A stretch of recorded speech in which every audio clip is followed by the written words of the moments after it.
चलो शुरू करें। शुरू। Good morning guys.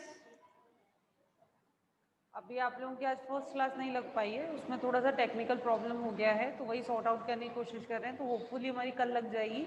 तो जो हम लोगों का चल रहा था translation and new carriers, don't worry, वही से दोबारा से शुरू करेंगे, ठीक है ना। तो ट्रांसलेशन एंड न्यू कैरियर्स आपका रह गया फिलहाल इधर हम, लेकिन हमारी फिजियो वाली क्लास ही लेंगे। वो क्लास हम लोग कल रिज्यूम करेंगे, कल से हम उसको कल हम कंटिन्यू करेंगे। आज थोड़ी सी सेट में प्रॉब्लम आ गई है उसमें सिस्टम में, ठीक है। तो फिजियोलॉजी हम शुरू करते हैं। फिजियोलॉजी में हम लोग कहाँ पर थे वो हम देखते हैं।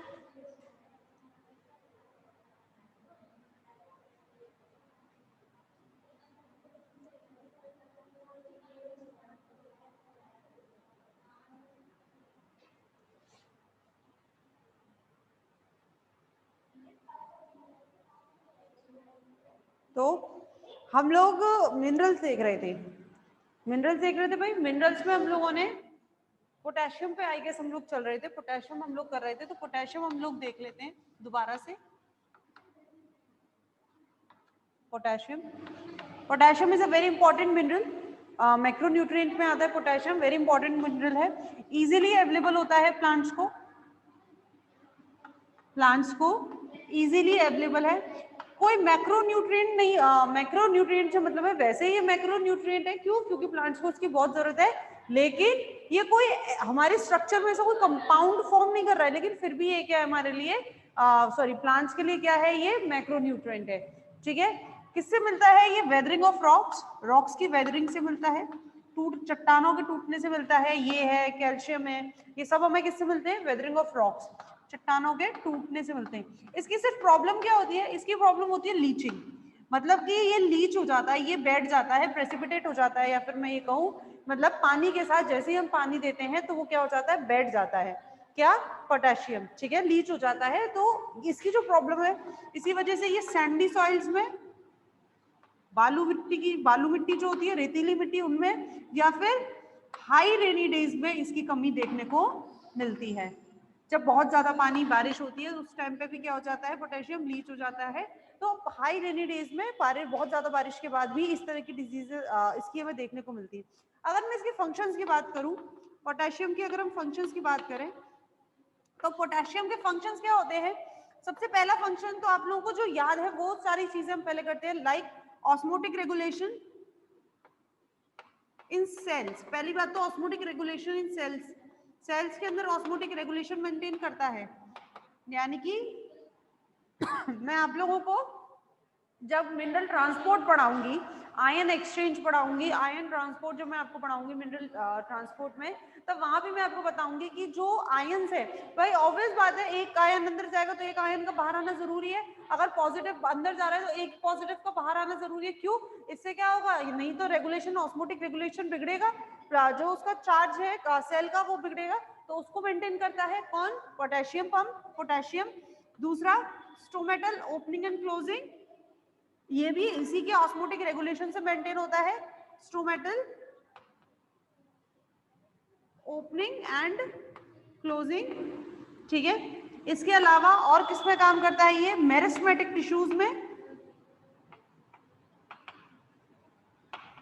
मेरिस्टेमेटिक टिश्यूज जैसे रूट एपेक्स,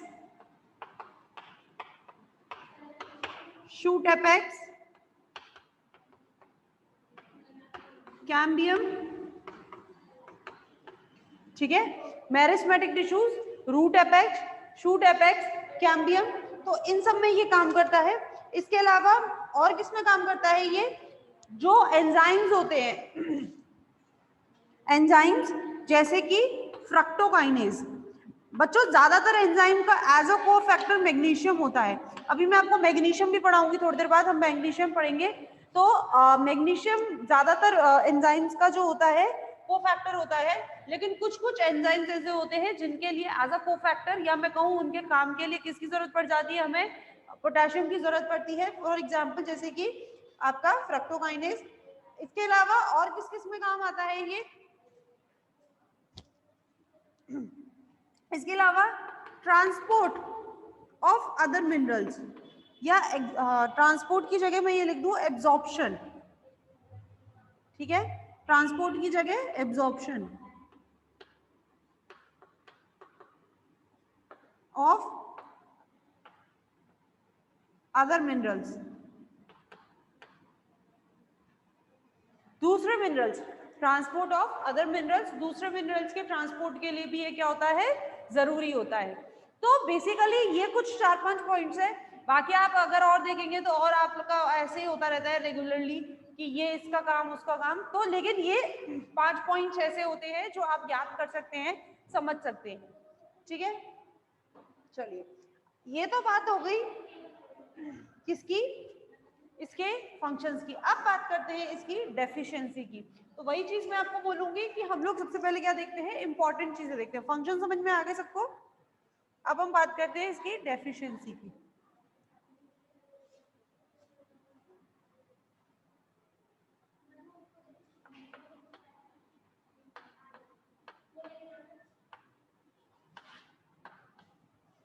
बात करूं इसकी डेफिशिएंसी की, तो सबसे पहले बात हम कर सकते हैं stomata opening and closing will be affected.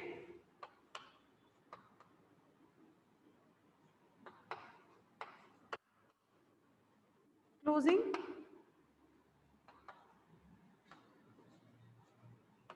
Will be affected, stomata opening और क्लोजिंग अफेक्ट होगा। दूसरा, डाइबैक डिजीज, डाइबैक डिजीज, या तो आप डाइबैक डिजीज लिख दो या अलग अलग लिख दो। लाइक कई सारी बुक्स ऐसी होती है जिसमें एक ही चीज को बार बार घुमा घुमा के कहा जाता है। तो डाइबैक डिजीज क्या है? डाइबैक डिजीज होती है plant growth, plant growth ceases, plant की जो ग्रोथ है वो क्या हो जाती है, सीज हो जाती है या फिर बंद हो जाती है। अब इसको आप कई तरीके से लिख सकते हैं, जैसे इंटरनोड इलोंगेशन सीजेस। हम जानते हैं प्लांट की ग्रोथ किससे होती है, इंटरनोड से होती है, ठीक है। तो हम एक लिख देते हैं इंटरनोड इलोंगेशन सीजेस की इंटरनोड का जो इलोंगेशन है वो रुक जाए। या फिर आप लिख सकते हो रोजेट ग्रोथ, आप अपने पॉइंट्स को बढ़ाने के लिए भी ये चीज लिख सकते हो, ठीक है ना।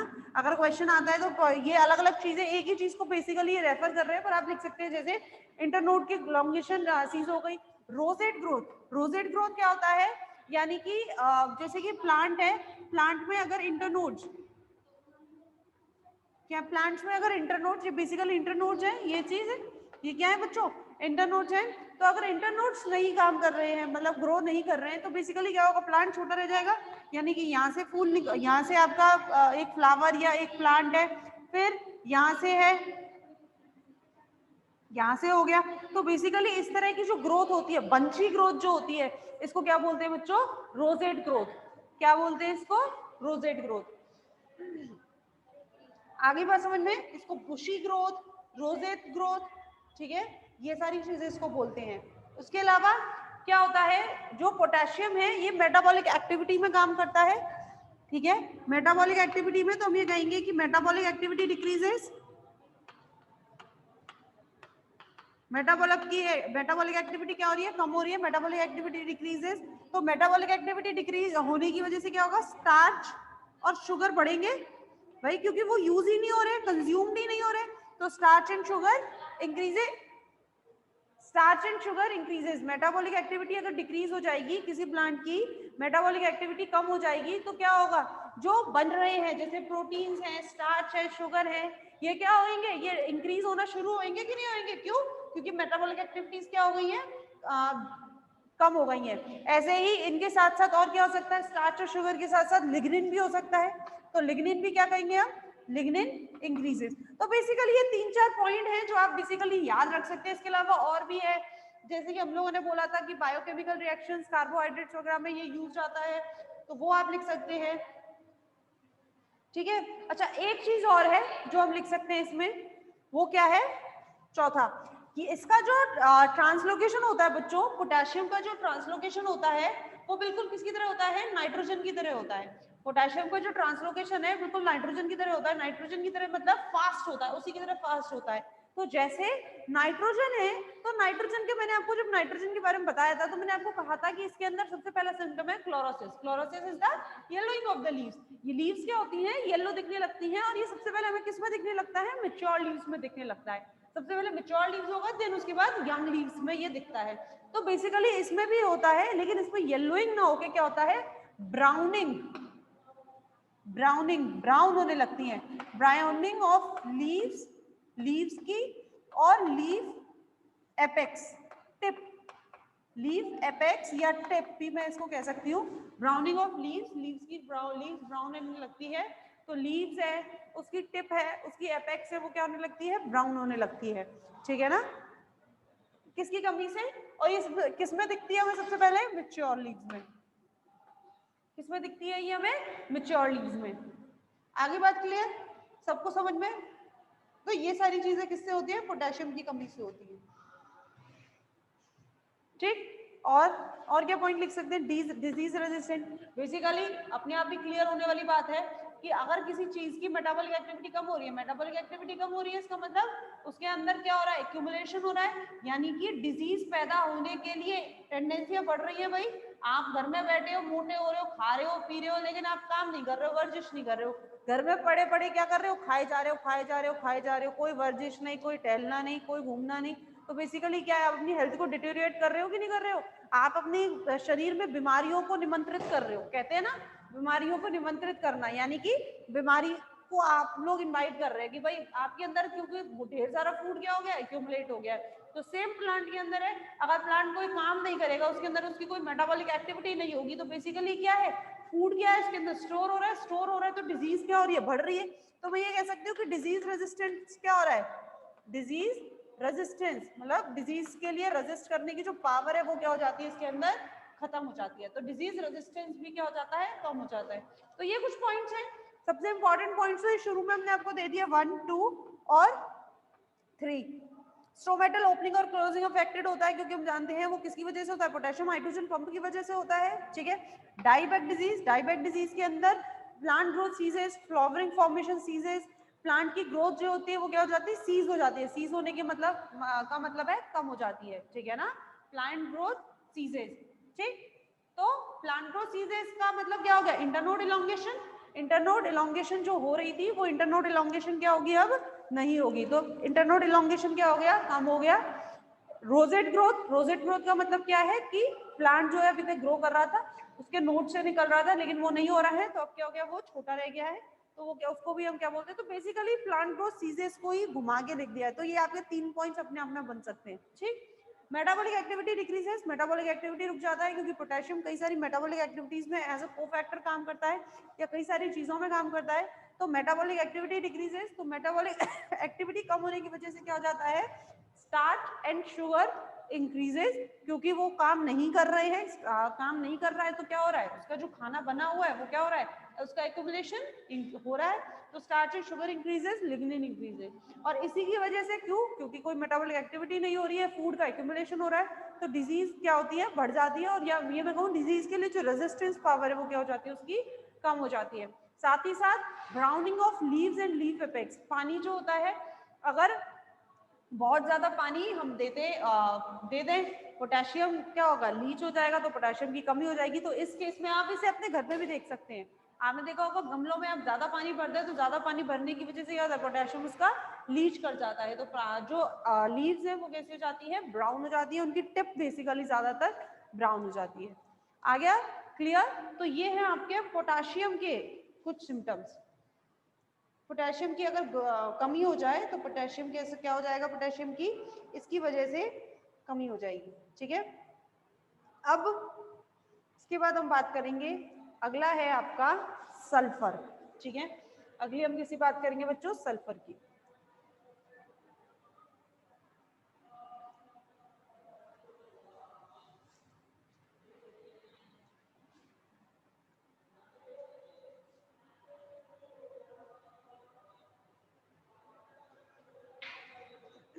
Sulphur,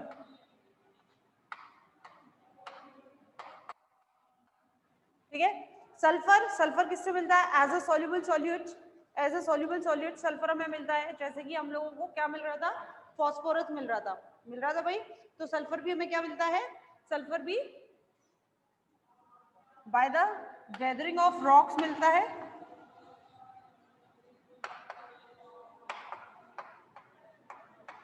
weathering of rock and as a soluble solutes, ये सॉल्युबल सॉल्यूट्स की तरह हमें ये मिलता है क्या, सल्फर। ठीक है, किस कंपाउंड फॉर्म में होता है, जैसे SO3 -2 H2SO3 H2SO4, तो इन्हीं के फॉर्म में हमें क्या मिलता है, प्लांट्स को सल्फर मिलता है और इजीली अवेलेबल है। सल्फर क्या है, इजीली अवेलेबल है।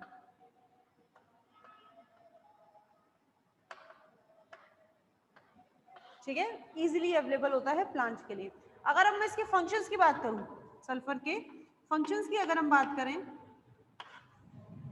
सल्फर के फंक्शन की बात करें तो कई सारे एंजाइम में आपने देखा होगा SH ग्रुप होता है, सल्फर हाइड्रिल ग्रुप होता है कि नहीं होता है। कई सारे एंजाइम हैं जो SH ग्रुप रखते हैं, सल्फर हाइड्रिल ग्रुप रखते हैं। तो कहने का मतलब ये है कि एंजाइम के एज अ कोफैक्टर या प्रेजेंट इन एंजाइम में कह सकती हूँ, प्रेजेंट इन एंजाइम हम इसको कह सकते हैं। ठीक है, क्लोरोफिल में भी इसका इंपॉर्टेंट रोल होता है, इन क्लोरोफिल। ठीक है, सल्फर का क्लोरोफिल में भी इंपॉर्टेंट काम होता है। अगर मैं आपको बताऊंगी तो अभी हम अगला मैग्नीशियम भी पढ़ेंगे, तो मैग्नीशियम का तो सबसे इंपॉर्टेंट होता है, मैग्नीशियम जो होता है, मैग्नीशियम का तो सबसे इंपॉर्टेंट होता है, लेकिन इसका क्लोरोफिल में इसका भी होता है। ठीक, और क्या करता है इसके अलावा, जो अपना जो राइजोबियम है, राइजोबियम मैं पढ़ा चुकी हूँ आपको, लेग्यूमिनेसी फैमिली, नाइट्रोजन फिक्सेशन। तो राइजोबियम क्या करता है, नोड्यूल फॉर्मेशन करता है। ठीक है ना, तो नोड्यूल के फॉर्मेशन को क्या करता है, ये इंक्रीज करता है, नोड्यूल फॉर्मेशन इंक्रीज। ठीक है, नोड्यूल के फॉर्मेशन आपको याद हो तो मैंने आपको बताया था, नोड्यूल्स क्या होते हैं, नोड्यूल्स गांठ जैसी स्ट्रक्चर होती है जो रूट्स में बनती है। बेसिकली जो आपके राइजोबियम बैक्टीरिया है वो बनाता है। ठीक है, राइजोबियम बैक्टीरिया बनाता है, नोड्यूल का फॉर्मेशन इंक्रीज होता है। और मैं इसको बोलूं और क्या करता है ये, इसके अलावा ये आपका जो सल्फर ग्रुप है नोड्यूल फॉर्मेशन करता है। तो बैक्टीरियोइड्स आपको मैंने बताया था, बैक्टीरियोइड्स क्या होते हैं, उन नोड्यूल्स में बनते हैं, यानी कि tendency group of the bacteria उन नोड्यूल्स में होता है भाई। तो ये सारी चीजें हैं जो आप लोगों को आप लोग क्या सल्फर के उससे होती है, सल्फर की प्रेजेंस से होती है। और इसके अलावा सल्फर का सबसे इंपॉर्टेंट क्या, सरसों का तेल, सबके घर में है भाई, सबके घर में होगा सरसों का तेल, है या नहीं है। सरसों के तेल में महक आती है बहुत ज्यादा महक आती है। सरसों के तेल में छौंक लगाओ तो बहुत ज्यादा महक आती है, धुआं धुआं हो जाता है, होता है। या फिर अनियन, प्याज, बहुत महक है उसमें, है या नहीं है। तो ये जितनी भी महक है ये किसकी वजह से होती है, सल्फर की वजह से होती है। तो ये मैं कह सकती हूँ ये सबसे इंपॉर्टेंट पॉइंट, ब्रेसिकेसी फैमिली में, ठीक है ना, ब्रेसिकेसी फैमिली में, अनियन में, इनमें जो ये स्मेल है किसकी वजह से है, सल्फर की वजह से। Smell is present due two sulphur.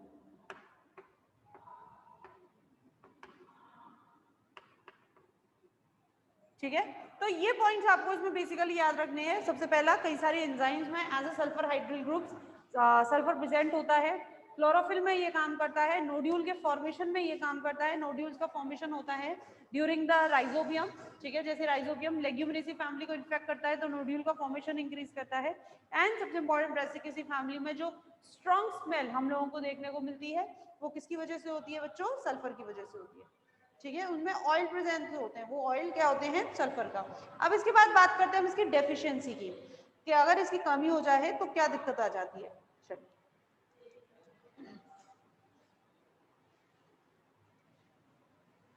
Function समझ में आ गए सबको। आप लोगों के पास बुक है, बुक लेके बैठिए, और जो जो फंक्शन मैं यहाँ पर लिखवा रही हूँ, पढ़ने आपको सब हैं, पर जो जो फंक्शन आपको मैं यहाँ पे बता रही हूँ, आपको लिखवा रही हूँ, तो आप उन फंक्शंस पर टिक लगा सकते हैं कि इंपॉर्टेंट है, ये तो आपको याद करनी करनी है। ये एक काम आप अपनी बुक में इस वक्त कर सकते हैं। ठीक, इसके बाद इसकी अगर डेफिशिएंसी की मैं बात करूं,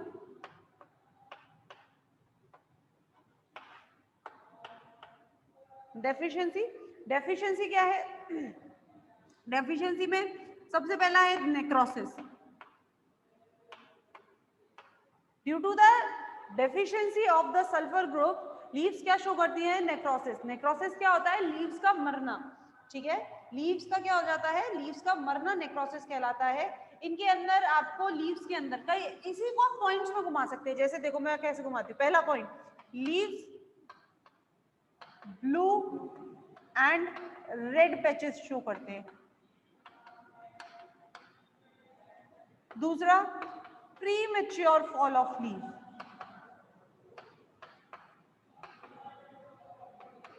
प्रीमेच्योर फॉल ऑफ लीव। तीसरा, लीव एपेक्स शो नेक्रोसिस। घुमा दिया। लीव के एक ही कैरेक्टर को मैं 3 पॉइंट्स में घुमा दिया। पहला, लीव्स जो होती है ब्लू और रेड पैचेस शो करती हैं। ठीक है। दूसरा, लीव जो होती है वक्त से पहले गिरने लगती है। और तीसरा, लीव की जो एपेक्स है वो क्या शो करने लगता है? वो नेक्रोसिस शो करने लगती है। आगे बात समझ में सबको? ठीक है। इसके अलावा और क्या हो सकता है? Sulphur containing amino acids. Sulphur containing amino acids जो होते हैं, कई सारे अमीनो एसिड्स हैं जिसमें सल्फर प्रेजेंट होगा, उनकी कमी होने लगेगी। तो deficiency in sulphur containing amino acids.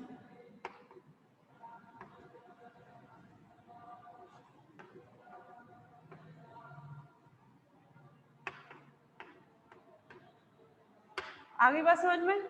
तो ये कुछ पॉइंट्स हैं जो किसकी कमी से हो जाते हैं? सल्फर की कमी से हो जाते हैं बच्चों।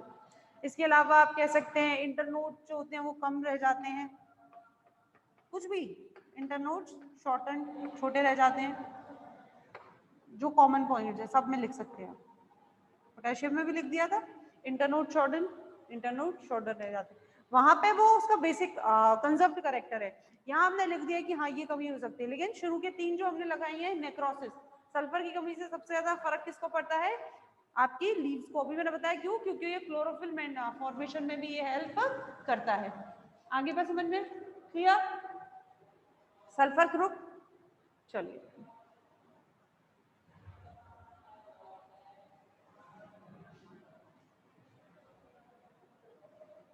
कोई डाउट है भाई किसी को? है तो अभी पूछ लीजिए। मैं आपसे फिर कह रही हूँ, किसी को कोई डाउट है तो अभी पूछ लीजिए। नहीं है? सबको सब समझ आ रहा है? बड़े इंटेलिजेंट हो गए यार तुम लोग तो फिर तो।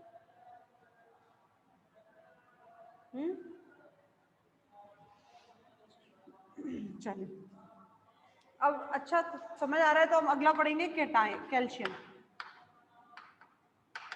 अगला क्या है आप लोगों का? कैल्शियम। कैल्शियम प्लांट्स को कैसे अवेलेबल होता है? बाकी सारे मिनरल्स की तरह, मतलब बाकी सारे मिनरल्स के साथ हमें वैसे तो बेसिकली ये कैल्शियम जो होता है ये भी वेदरिंग ऑफ रॉक्स, रॉक्स के टूटने की वजह से ही बनता है। रॉक्स जो होती हैं, अगर मैं इसके पॉइंट्स बताऊं कि ये मिलता कैसे प्लांट्स को, तो पहला हम कह सकते हैं weathering of rocks.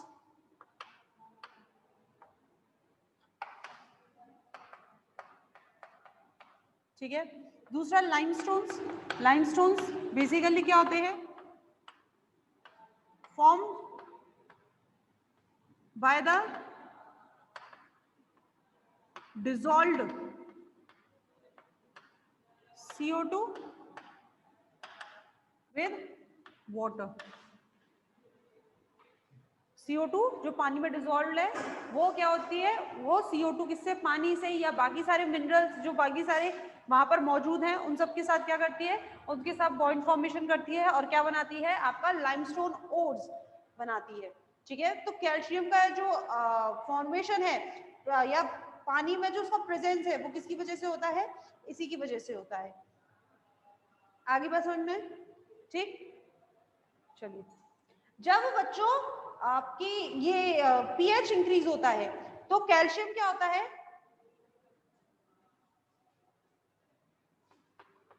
PH increase होता है तो कैल्शियम रिलीज होता है। कैल्शियम रिलीज होता है, यानी कि H आयन कम हो रहा है तो कैल्शियम आयन बढ़ रहा है और इसको बोलते हैं कैटायन एक्सचेंज। क्या बोलते हैं इसको हम? Cation exchange. ठीक है ना। तो ये कुछ पॉइंट्स हैं जो आपको ये बताते हैं कि how the calcium is available to the plants. पहला by the weathering of rocks, दूसरा लाइमस्टोन लाइमस्टोन यानी कि form by the dissolved CO2 with water. जो पानी में जो कार्बन डाइऑक्साइड घुली हुई है वो क्या करती है बाकी मिनरल्स के साथ या वाटर के साथ मिलकर क्या बनाती है कंपाउंड बनाती है और ये सारे कंपाउंड्स क्या करते हैं बच्चों कैल्शियम को लाइमस्टोन की फॉर्म में पानी में प्रेजेंस करते हैं। ठीक है। और किस तरीके से मिल सकती है और इसका क्या पॉइंट होता है बच्चों कि जो कैल्शियम है ये सॉइल से कैल्शियम जो होती है ये सॉइल से जुड़ी हुई रहती है अटैच विद द सॉइल। इसको मैं ये लिख सकती हूँ calcium attach with soil. Soil से भी ये अटैच रहती है तो अटैच विद सॉइल। ठीक है। तो ये क्या चीज है आपकी कैल्शियम का प्रेजेंस। कैल्शियम कैसे प्रेजेंस है। अब बात करते हैं इसके फंक्शन की।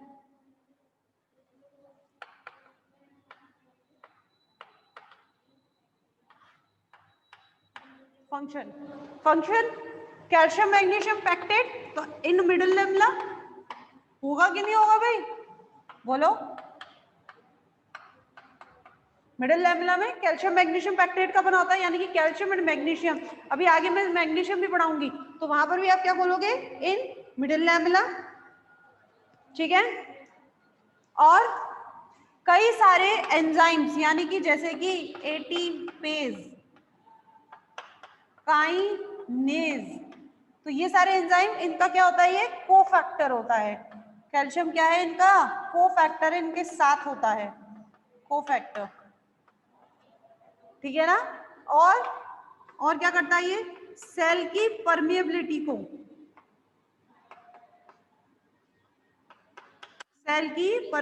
को क्या करता है बच्चों ये मेंटेन करता है मेंटेन सेल परमिएबिलिटी। ठीक है। और क्या करता है ये और ये करता है आपके स्पिंडल अरेंजमेंट।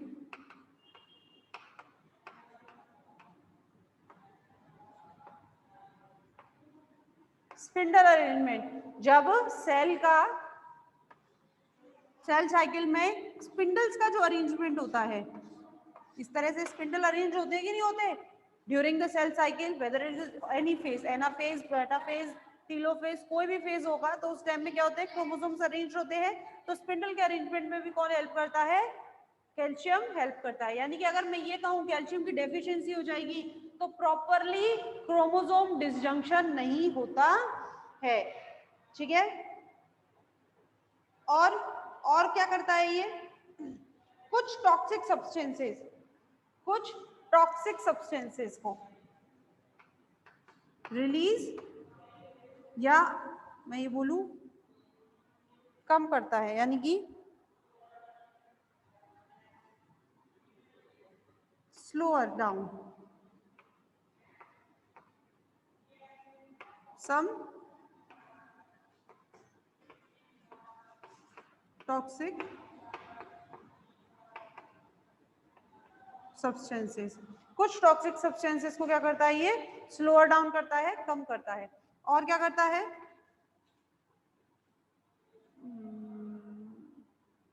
ट्रांसलोकेशन में हेल्प करता है ट्रांसलोकेशन ऑफ मिनरल्स। तो कहने का मतलब ये है ये सारे फंक्शन क्या हैं कैल्शियम के हैं जिनमें से आप क्या क्या याद रखना है in middle lamella calcium magnesium pectate ATPase kinase cell की परमिएबिलिटी को मेंटेन करता है एंड स्पिंडल अरेंज करता है during the cell cycle. Spindles का क्या करता है ये अरेंजमेंट करता है यानी कि मैं ये कहूँ helpful in the cell division.